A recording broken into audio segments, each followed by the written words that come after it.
October is Pit Bull Awareness Month. More to come on how these pups are being celebrated locally.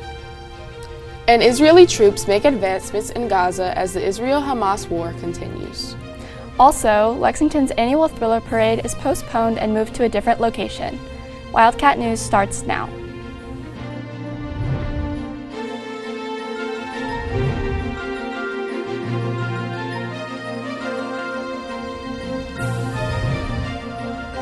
Hello, I'm Alexis Harmon.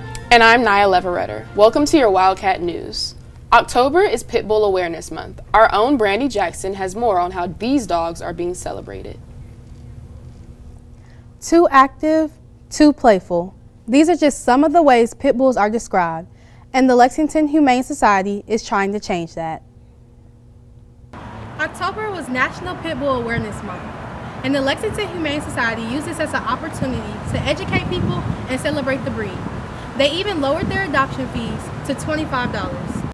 Pit bulls and pit bull mixes make up about 75% of the shelter population and consistently have longer stays. Since they have these animals, they get them because they want them, and then they turn around and end up surrendering them, and they end up here with us available for adoption. And so we're doing what we can to just educate people and advocate for them that they can be great dogs, they can be great family dogs. The Lexington Humane Society is the largest pet adoption agency in central Kentucky, with over 400 animals in their care. We won't turn the animals away. We don't have a space limit. We don't have a time limit. So we're fortunate that we can take care of as many that we do. Give love, teach love, adopt love. Every dog deserves a forever home. But if you are not quite ready to adopt, they offer a fostering service and even a spend a day with the dog program called Check Me Out. They bark and jump. They want your attention. They want to be taken out. And you even remarked on how it was quiet, and then I went and got him out, and then they all barked because they say, oh, is it my turn? Am I next? And that's why we encourage people to don't judge them in the cage. Spend time with them outside of the cage. Get to really know their personality, because it's always almost a different dog is what you'll see. Lexington Humane Society, Brandy Jackson, Wildcat News. There are a number of ways to get involved and help out around the shelter, especially with the upcoming holiday season, to support dogs like Tiago. Brandy, you mentioned fostering and the Check Me Out program, but are there other ways to support the Lexington Humane Society? Absolutely. Students can intern during the year or reach out to volunteer. You can also shop their exclusive merchandise where 100% of the proceeds benefit the animals. That sounds awesome. How can we reach out? You can follow them at Lexington Humane on Instagram or visit their main location at 1600 Old Frankfort Pike. Centerpoint Christian Church has found a way to give a greater purpose to fall festivities through their event Candy for a Cause, which was held Saturday afternoon. Throughout this festival, the church collected donations in order to provide meals for under-resourced children in Lexington. As 57% of children in Fayette County experience food shortage, there is a great need to serve this community. Lead pastor Brian Bolton explains the unique incentives used to raise money.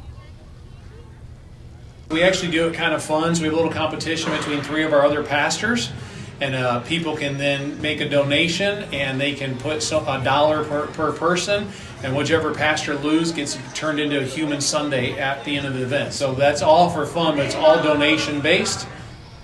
They were able to raise $5,450 from Candy for a Cause this year. This money will support an equal amount of meals packed at an event called Generosity Feeds, which will take place this Saturday.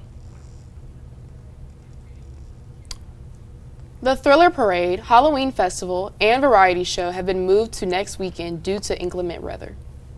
The event will now be on Sunday, November 5th at Masterson Station Park instead of along Main Street in downtown Lexington. Food and drink vendors will be open at 2:30 p.m., performances will begin at 4 p.m., and the parade will start at 5 p.m. It's that time of year again. Halloween is tonight, so to help you prepare, LEX 18 News has created a list of trick-or-treat times. Lexington, Fayette County, Georgetown, Scott County, and Nicholasville, Jessamine County, and Versailles and Woodford County will be trick-or-treating from 6 to 8 p.m. Frankfort, Franklin County will be at 5:30 p.m. to 8 p.m.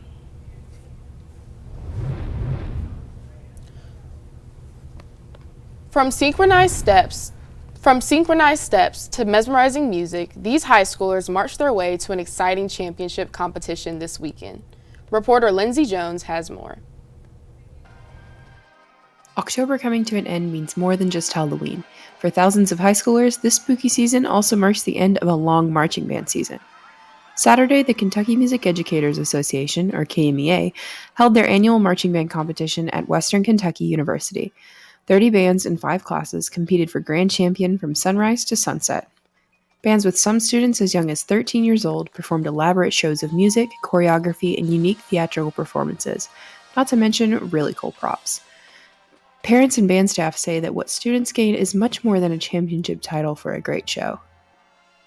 And they're learning lessons that will serve them throughout the rest of their lives. They're learning about perseverance. They're learning about overcoming obstacles. They're learning about how far they can push themselves and that they're resilient little humans. And those are things that when they go out into this big world, they'll have those lessons to take with them. The best thing I think that my kid has learned from band is that he can do difficult things. And I didn't learn in my life that I could do difficult things until I was well into adulthood. And now you have the kids as young as 13 learning they can do difficult things.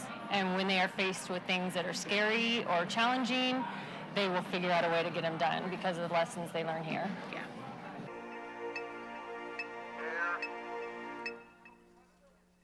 After the semifinals competition, each class sent the top 6 bands to finals, and by the end of the day, Lafayette High School in Lexington, Kentucky took home first place with a score of 93.5. They had the state's largest band, with 224 marchers performing their show, A New Dawn. This was the school's 23rd state champion title. In Bowling Green, Kentucky, I'm Lindsay Jones for Wildcat News. While this competition did mark the end of the marching season, you can still look forward to indoor concert band performances from these bands during the winter months. Coming up on Wildcat News, Israeli troops advance in Gaza. And Kentucky women's basketball celebrates their 50th anniversary. Also, the MLB World Series heats up. We'll be right back.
The black truck? Hey, Christina from accounting. Yeah, hi. Hey, I used to date a girl named Christina. Oh, really? Yeah, and then she dumped me for my best friend. You want to see some photos of them that I took? I don't. I thought we talked about this, buddy. Buzzed and overshared again? Yeah. Yeah. I'm gonna call a car. That's a smart idea. So yeah, I know, that's why I did it. Hey, you're gonna get back to the top of the mountain. Does that mean I'm gonna get back with Christina? No. Oh. No.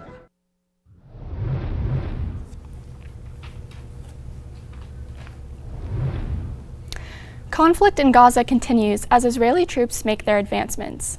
CNN reporter Gloria Pazmino has more. Smoke rises from Gaza following a steady barrage of artillery. Israel moving ahead with what it says is the second stage in its war against Hamas. Calls for a ceasefire are calls for Israel to surrender to Hamas, to surrender to terrorism. Israel's military says it killed dozens of Hamas fighters overnight, including 4 prominent Hamas operatives. As the conflict escalates, the human toll continues to rise inside Gaza. According to Save the Children, more than 3,000 children were killed in Gaza over the past 3 weeks, as reported by the Hamas-controlled health ministry.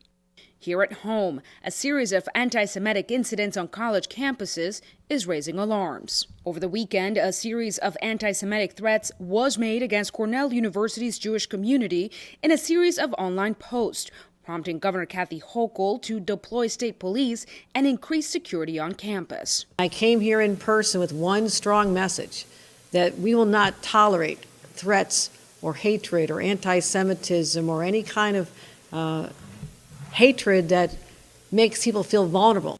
And in Russia, an angry crowd in the mostly Muslim region of Dagestan stormed an airport Sunday where a flight from Israel arrived. Authorities were forced to close the facility and divert flights. In New York, I'm Gloria Pasmino reporting. According to the Palestinian Ministry of Health, the death toll in Gaza has risen to over 8,000 people since October 7th, while 21,000 have been injured.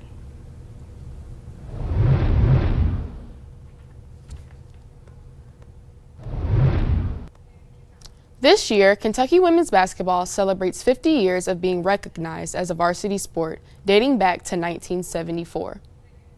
The athletic department says that during games, promotions, and more, there will be a focus on the timeline of the program here for fans to interact with, as well as guest appearances. The Lady Cats will play in Rupp tomorrow against Kentucky State University. Tip-off is set for 11 a.m. and admission is free. Returning point guard Cassidy Rose says it should be very exciting for fans to watch with a mix of returners along with new talent.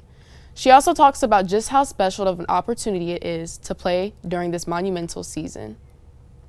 Yeah, I mean, it's a dream come true. There's so much history here at Kentucky, so many great players that have been before me, so just to be even a part of this program, it just means a lot.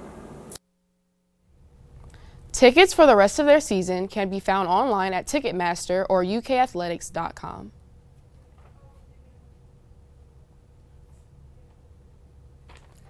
The World Series is shaping up to be an all-time classic, and tonight it continues in Arizona.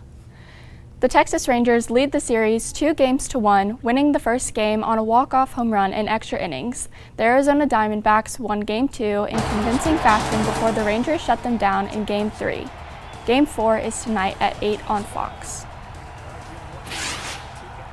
Coming up, a heartwarming story out of Dallas.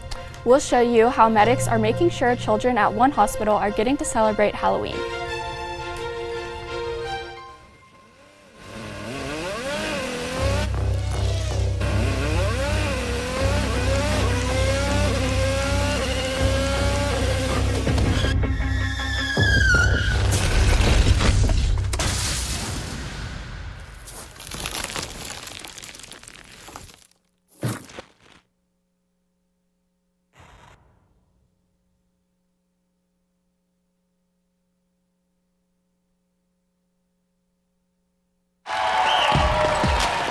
Sarah, you've got this, okay?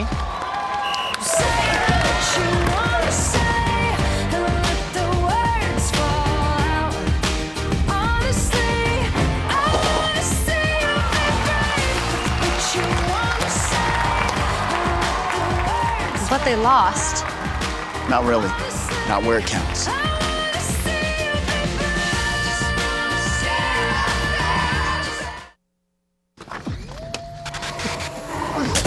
Multiple studies have shown that marijuana can slow both driver reaction and response time, which can be really dangerous.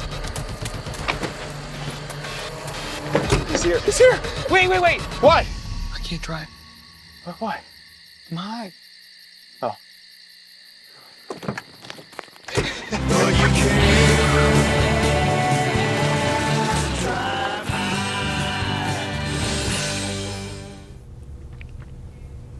November 1st is Dia de los Muertos, or Day of the Dead.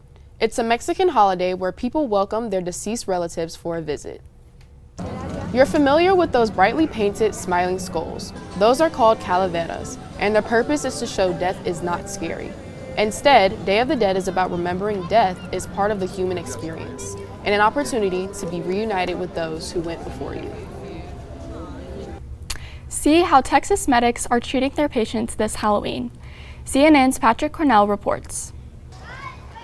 Sugar, sweets, Halloween treats. Everyone deserves a little candy this haunted holiday, and WFAA reports the staff at MedStar in Fort Worth, Texas made sure their pediatric patients got to trick or treat this year. The kids either have medical conditions or illnesses that hamper their mobility. So the medics, in creative costume and fully adorned ambulances, help the kids hit the streets, going door to door in lavishly garnished gurneys in search of goodies. A special experience for the kids and kids in spirit. It's something good. It's something warm and heartfelt. It's genuine. You get to feel nostalgic and remember like what it was like when you went trick-or-treating, but you're also providing something that these kids maybe wouldn't get to have the opportunity to do otherwise. 3, 2, 1. This is one way to toss out your laughably large pumpkin. Drop it from a crane and let it plop into a pool. Curse splash! That's exactly what happens at the Seaside, Oregon Pumpkin Drop. Patrons purchase rubber beavers and ducks to fill the pool. The giant gourd then sends them soaring into the crowd, and whichever one flies the farthest wins a cash prize. This next one is a real dine and dash, or rather smash and bash. The animal runs into this restaurant in Beloit, Wisconsin, sending customers scrambling from their seats as the deer dashes through the dining room. Then, the wild animal simply waltzes through the kitchen, and with no more snacks in sight, heads out the back door. Oh dear. For Take a Look at This, I'm Patrick Cornell. That's all for your Wildcat News today. Join us again next Tuesday for more. Have a great night and happy Halloween. So what's your favorite Halloween?